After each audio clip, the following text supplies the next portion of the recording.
Airbus के brand new aircraft A350 में आपका स्वागत है। और इस एयरक्राफ्ट की एक नहीं तमाम खासियत है। मसलन ये एयरक्राफ्ट लॉन्ग हॉल ऑपरेशंस के लिए, अगर आप north America, Latin America, Africa, Asian countries में अगर आप फ्लाई करना चाहते हैं तो नॉन स्टॉप फ्लाइंग इस एयरक्राफ्ट के जरिए ये संभव हो सकता है।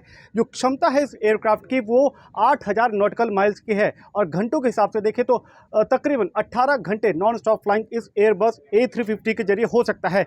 ये तो फ्लाइंग की बात रही। दूसरी बड़ी खासियत ये कि इस एयरक्राफ्ट में जब आप केबिन के भीतर यानी कि जब आप फ्लाई कर रहे होंगे तो जो नॉइज़ होता है अक्सर वो करीब 25% से भी ज़्यादा इसमें कम होता है, तो आपका जो फ्लाइंग एक्सपीरियंस है काफ़ी बेहतर हो सकता है।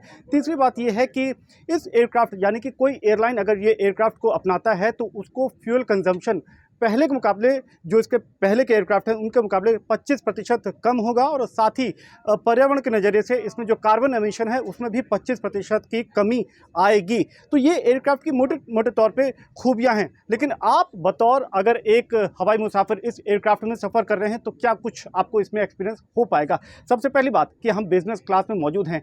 यहाँ पर एक किसी भी एयरक्राफ्ट में इस तरीके का पहला ऐसा एक्सपेरिमेंट है कि आप देख रहे हैं कि इतना बड़ा प्रोजेक्टर आपको यहीं पर बिजनेस क्लास में मिलेगा। ये फिलहाल एयरबस ने एक एक्सपेरिमेंट के तौर पे दिखाया है कि ये संभव है, ऐसा हो सकता है। इस तरीके का प्रोजेक्टर फ्लाइंग एक्सपीरियंस को बेहतर बनाने के लिए प्रोवाइड किया जा सकता है और इसमें तमाम इंफोटेनमेंट की चीज़ें शामिल हो सकती हैं। ये एक पहली खूबी है। उसके बाद अगर आप कोई ऑप्शन लेते हैं, आप बिजनेस क्लास में ट्रैवल करते हैं तो आप आराम से, आपकी जो सीट होगी काफ़ी स्पेशियस होगी। टेबल अनलॉक किया, मील सर्विस, किताब पढ़ना चाहते हो, तमाम खूबियाँ यहाँ पर हो सकती हैं। एक ईजी यहाँ पे रिमोट के जरिए इफ़ यू सी, आप एक पुश बटन से, आपके हाथ पे रिमोट है और इंफोटेनमेंट के लिए आप सीट रिक्लाइन करना चाहते हैं, कोई मूवी गेम देखना चाहते हैं तो सामने लगे मॉनिटर पर आप उसको एंजॉय कर सकते हैं। इसके बाद अब आप आगे चलिए, यानी कि इकोनॉमी क्लास में भी इस तरीके की तमाम खूबियाँ हैं। बिजनेस क्लास की जो सीटिंग कैपेसिटी तकरीबन 32-34 है। इसमें अगर आप देखें तो इस तरीके के जो कैबिन लगेज ऑप्शंस है वो काफ़ी हैं।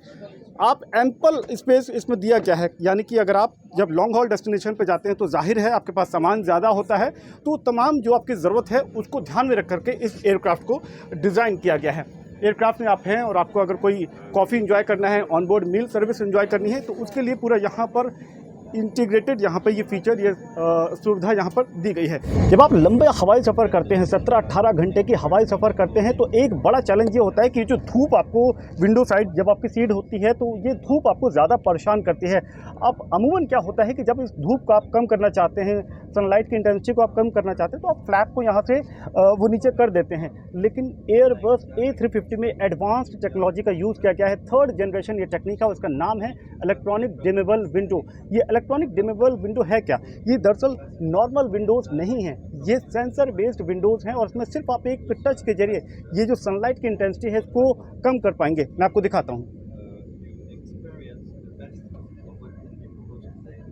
And if you see the intensity goes down. सिर्फ एक टच से आप सनलाइट की इंटेंसिटी को कम कर पाएंगे, धूप को आप काफ़ी हद तक कम कर पाएंगे। और अगर मैं आपको परसेंटेज में बताऊं तो 99.999% यानी कि क्लोज टू 100% आप सनलाइट को यहाँ पर पूरी तरीके से ब्लॉक कर पाएंगे, इंटेंसिटी उसको कम कर पाएंगे। और यही नहीं, आप कितना सनलाइट चाहते हैं वो भी आप यहाँ से ऑपरेट कर पाएंगे।